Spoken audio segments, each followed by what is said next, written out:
सो इस वीडियो में हम डिस्कस करेंगे क्वेश्चन 4-117 जो कि आर सी बिलर की बुक का है। इसके अंदर हमें बोला गया है the slab is to be hoisted using the three slings shown. Replace the system of forces acting on sling by an equivalent force and couple moment at point O.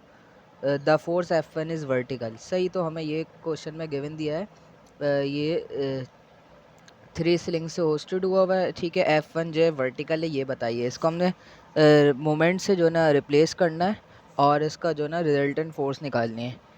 ठीक है, तो हम जो है सबसे पहले इन फोर्सेस को रिजॉल्व करेंगे, फिर फोर्सेस को सम करके हम इसका रिजल्टेंट निकालते हैं। देन फिर हम उसके बाद पोजीशन वेक्टर्स की मदद से इसका मोमेंट निकालेंगे और फिर उसको भी सम कर देंगे। तो जैसे मैंने ये FBD इधर ड्रॉ करी है, तो एफ आर क्या होगा, एफ आर होगा F1 का सम, F2 और F3 का सम। ठीक है, तो हमारे पास यहाँ F1 जो है जो कि वर्टिकल फोर्स है, तो इसका जो 6 किलो न्यूटन हमें गिवन दिया है उसका मैग्नीट्यूड, तो ये वर्टिकल फोर्स है, तो इसके साथ अगर डायरेक्शन हम लगाएंगे तो Z की डायरेक्शन आ जाएगी। तो इसका एरो हेड अपवर्ड है तो पॉजिटिव हो जाएगा, तो इसलिए मैंने लिख दिया 6 किलो न्यूटन है, और K मैंने इसकी डायरेक्शन की वजह से लगा दिया Z का। सही है, इसलिए K कैप लगा दिया। अब F2 की बात करें तो F2 हमारे पास, जैसा हम 3 क्वेश्चन में करा था, F2 को हमने रिजॉल्व करना है।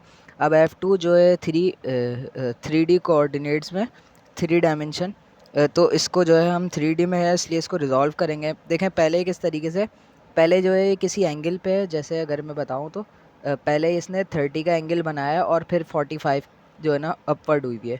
तो पहले हम 45 को रिजॉल्व करेंगे उसकी एक कॉस कंपोनेंट में और एक साइन कंपोनेंट में। और जो साइन कंपोनेंट होगा, जैसे अगर हम देखें इसके 3 कंपोनेंट बन जाएंगे। एक बनेगा इसका ऐसे, एक बनेगा ऐसे, और एक बनेगा ये वर्टिकल कंपोनेंट। तो सबसे पहले हम 45 पे इसको रिजॉल्व करेंगे। तो कैसे होगा हमारे पास रिजॉल्व, मैं इसको रिजॉल्व यहाँ कर लेता हूँ, जैसे इस तरह, इस तरीके से है हमारे पास। सही, इस तरीके से बना हुआ। इसके ये एक कंपोनेंट, दो कंपोनेंट और ये तीसरा कंपोनेंट। एक्चुअल में हमारे पास जो वेक्टर है वो ये वाला है, जो मैंने ज़्यादा हाईलाइट कर दिया इसको। ठीक है, तो ये एंगल 45 है जैसे क्वेश्चन में मेंशन है, और ये 30 का है। तो इसको रिजॉल्व करेंगे तो 45 को मैं अगर 2D में दिखाऊं तो इस तरीके से होगा 45। इसका एक कंपोनेंट ये बनेगा जो कि हो जाएगा मेरे पास F2 का मैग्नीट्यूड जो कि 5 किलो न्यूटन है, तो 5 साइन 45 हो जाएगा। और ये जो कंपोनेंट बनेगा ये हमारे पास बनेगा 5 कॉस 45 बन जाएगा। ठीक है, लेकिन 4 कॉस 45 जो ये कंपोनेंट बना है ये मज़ीद रिजॉल्व होगा, क्योंकि ये किसी एक्सिस के पैरेलल नहीं है। ये कंपोनेंट ये अगर कंपोनेंट देखें ना, ये एक्स एक्सिस के पैरेलल है, ना वाई एक्सिस के, ना जेड एक्सिस के, क्योंकि ये कंपोनेंट पैरेलल है जेड एक्सिस के। तो ये मेरे पास जो है ना सिंपली हो जाएगा इसका के कंपोनेंट। सही है, तो मैंने यहाँ पे मेंशन भी करा है 5 तो कॉमन ले लिया मैंने सब में से, और साइन 45 के कैप लगा दिया मैंने। ठीक है, अब हम एक्स और वाई कंपोनेंट निकालेंगे जो आई और जे होगा। अब ये 4 कॉस 45 को अगर मैं लेट कर लूँ टी के बराबर, जैसे तो ये कंपोनेंट मेरे पास होगा टी, इसको मैंने नाम दिया टी का, जो कि किस एंगल पर है, 30 के एंगल पर है यहाँ से। ठीक है, इस टी को मज़ीद रिजॉल्व करूँगा तो इसका ये कंपोनेंट जो बनेगा डाउन वाला, वो बनेगा टी कॉस 30, और ये जो बनेगा मेरे पास बनेगा टी साइन 30 का।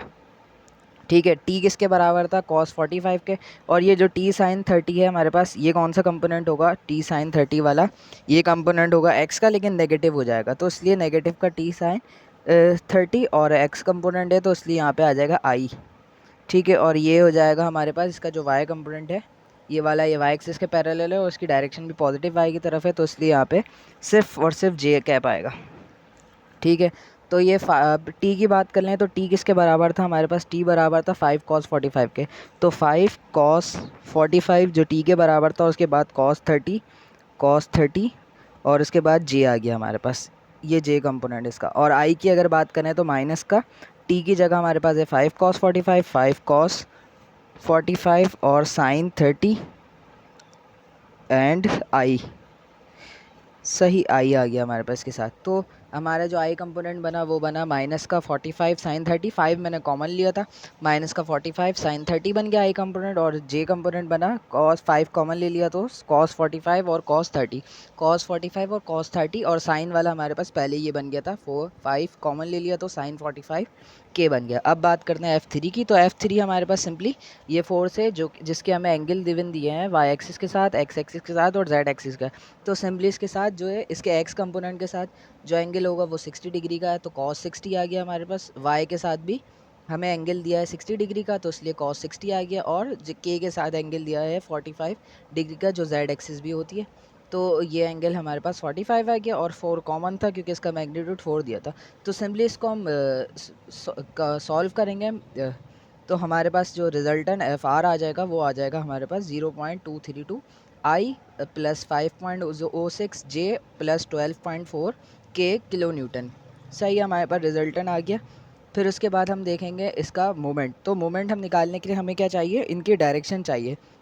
अब अगर हम देखें मोमेंट हमें निकालना है अबाउट पॉइंट ओ। सही, क्वेश्चन में हमें जैसे मेंशन दिया था अबाउट पॉइंट ओ। सही है, ओ पे लगने वाली फोर्सेस तो उसकी वजह से जो मोमेंट होगा वो ज़ीरो हो जाएगा। सही, जैसे अगर आप दरवाज़ा खोलते हैं, या अगर मैं इस पेपर की बात करूँ, इसको पेपर को अगर मुझे खोलना है तो मैं जितने इस पेपर के परपेंडिकुलर डिस्टेंस से उठा के खोलूँगा तो उतना मेरे लिए आसानी होगी। अगर मैं इस पेंसिल से यहाँ से उठाऊँगा मेरे लिए ईजी है, थोड़ा यहाँ से उठाऊँगा और डिफ़िकल्ट, फिर जितना मैं इस हिंज के करीब से उठाऊँगा, जैसे ओरिजिन जिसे हम लेट कर लें, तो यहाँ से उठाऊँगा तो पेपर को, इस कॉपी को मेरे लिए खोलना नामुमकिन हो जाएगा। तो ओ पे लगने वाली अगर फोर्सेस जो होगी उसकी वजह से पैदा होने वाला मोमेंट मेरे पास ज़ीरो होगा। तो यही मैंने देखा, तो इसलिए F2 यहाँ पे F3 सॉरी यहाँ पे ये नेगलेक्ट हो गया। हमें F2 और F1 की तरफ से जो है मोमेंट कैलकुलेट करना और फिर उसको सम कर देंगे। तो इसके लिए हम जो है इसका पोजीशन वेक्टर निकालेंगे, जिसको हम R से भी डिनोट करते हैं। तो पोजीशन वेक्टर के लिए मैंने क्या करा, इसके कोऑर्डिनेट्स मालूम करने हैं। तो अब F1 की बात अगर करें तो आपको मोमेंट का फार्मूला पता है, R क्रॉस F हो जाएगा। R क्या होगा, इसका पोजीशन वेक्टर जो O से A की तरफ होगा।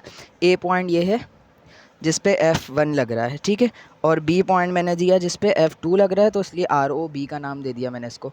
सही है, F1 की अगर हम बात करें तो इसका x पे डिस्टेंस कितना है, x पे डिस्टेंस इसका है 2 मीटर, y पे डिस्टेंस है 6 मीटर और z पे कोई डिस्टेंस नहीं है, तो इसलिए 2 6 और y पे 0 डिस्टेंस। इसी तरह ROB की बात करें तो इसका डिस्टेंस ROB है, x पे डिस्टेंस इसका 4 मीटर है, तो इसलिए 4 आ गया। y पे इसका कोई डिस्टेंस नहीं है क्योंकि x एक्सिस पर ही है, और z पे भी कोई डिस्टेंस नहीं है, तो इसलिए यहाँ पे भी 0 आ गया।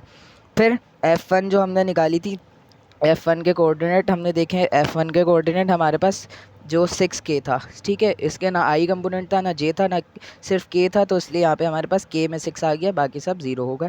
अब F2 की अगर बात करें तो F2 हमने यहाँ कैलकुलेट करी थी, जो आया था माइनस कॉस 45 साइन 30 आई। अगर आप इसको सॉल्व करके रख दें या डायरेक्ट लिख दें, और इसका J कंपोनेंट ये और K कंपोनेंट ये, तो सिंपली मैंने इसको यहाँ प्लग करा, इसको सॉल्व करा, तो यहाँ से मेरे पास मोमेंट का वेक्टर आ गया जो कि 36 आई माइनस का 26.1 J प्लस का 12.2 K kilo newton metre. So that's all for this question, thank you.